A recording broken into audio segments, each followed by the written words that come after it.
Betsy here from Betsy's Fibers, doing Friday number, is this Friday number 6, I believe. That's amazing. I'm having a lot of fun learning how to edit, and I'll share that with you guys sometime. But that's really, it's been fascinating.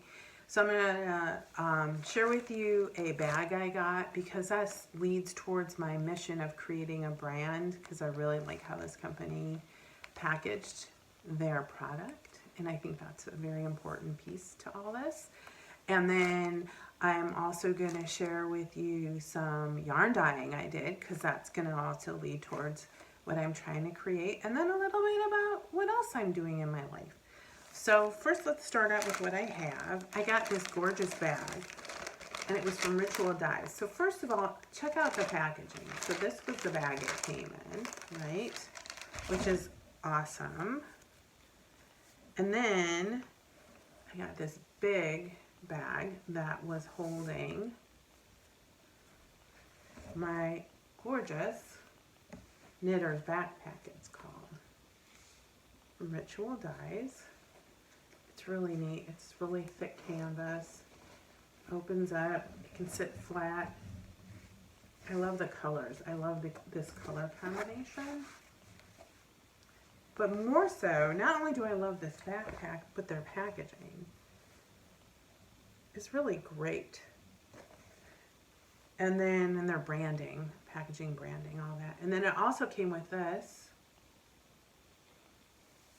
And there was a little goodie inside of here as well.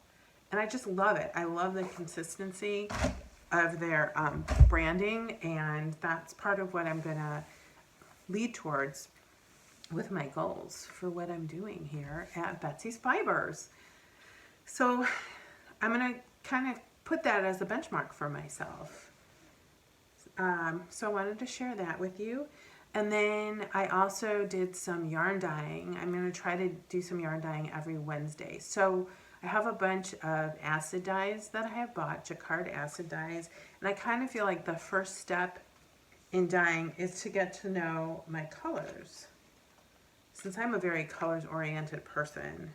So what I did, and I'm going to drop the video in, but I'll first tell you why I did what I did. But I dyed these yarns.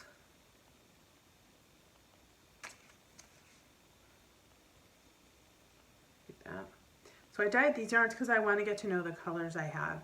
Then after I dyed them and after they dried, I labeled so that I would know, for example, this is pumpkin orange against this, that's sun yellow. That's what they look like next to each other. And then we can throw in chestnut, and that's actually a pretty cool combo. And there's just some that are barely different. This one right here is lilac, and this right here is violet. Again, barely a difference. But this is why I did it. I think that's super interesting. This right here is silver gray, and this right here was jet black. I also was aware of how much of the dye I put in. I didn't put a lot in. So look, when you don't put that much in of the jet black, you get a dark gray. I guess like no duh, but still. And then this is quite a lot of the silver gray. So that's why I did that, and I'm gonna show the video. So here we go. I'm learning how my colors are working. Oh, that's me. I look lovely. So here's the different jacquard acid dyes I have. That's one group. There's another group, and there's one more. There's the last group.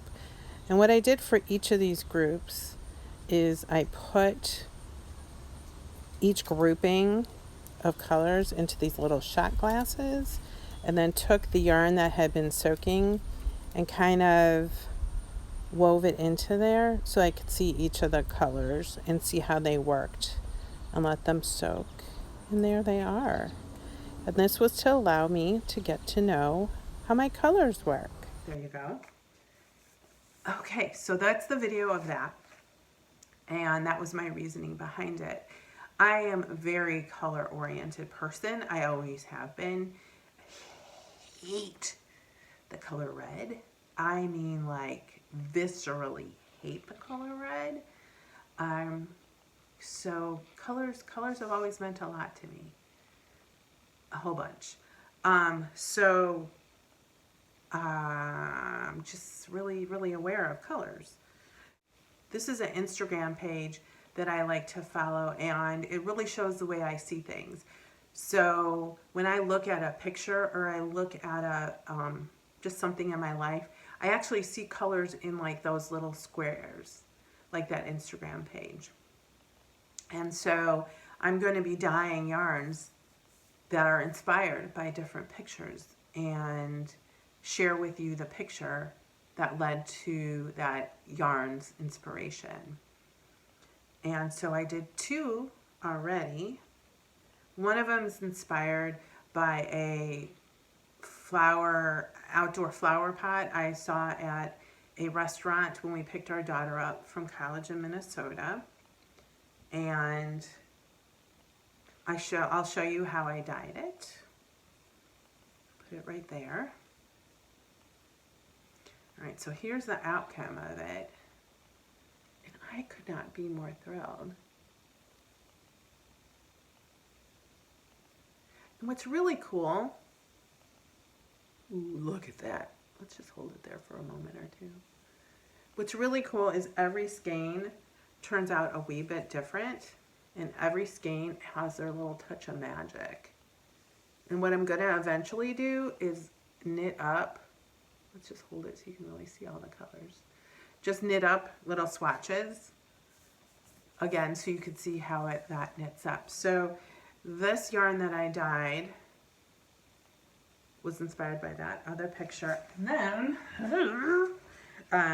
I dyed another batch of yarn, and I wanted it to be inspired by this explore.org.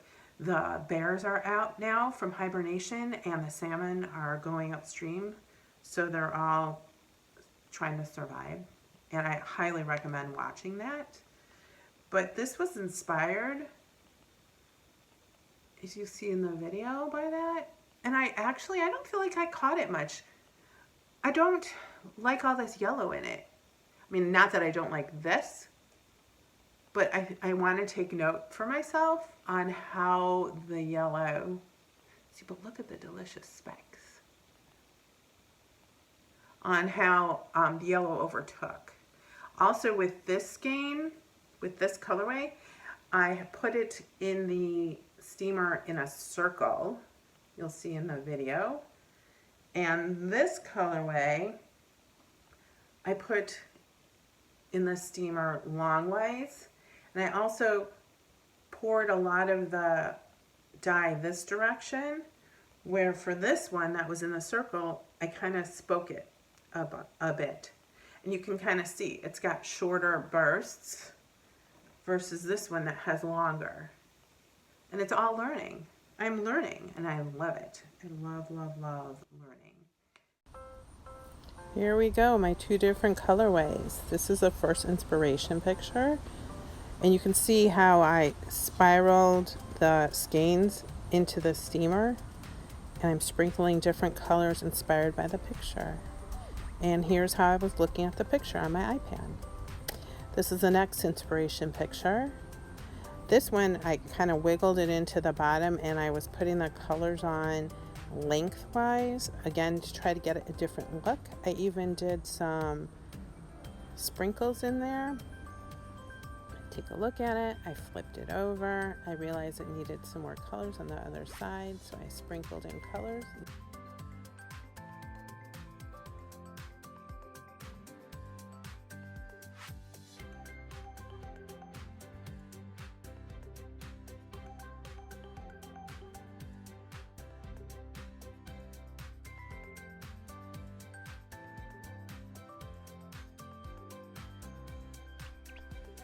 So that's my yarn adventure for this week. And then personally, I'm going to share with you one of the horses from Equestrian Connection that when and if I make any money from this, I'm going to be donating some over to them because I love it over there. And I'm going to share with you some videos of little Penny. And Penny is a miniature horse.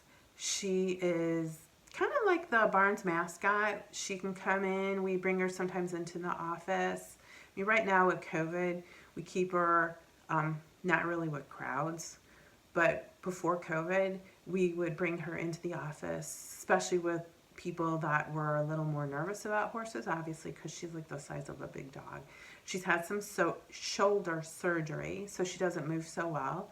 And I got to take her out for a little grazing on some yummy grass the other day. And then also, so I'll show you that little video. And then also one of my most favorite is what I did once in the office area, in the waiting room viewing area, where I lined up a bunch of these stuffed horses that we had. I lined up 2 stuffed horses and then I put Penny next to her, and it's the cutest little video to try to figure out which is our Penny.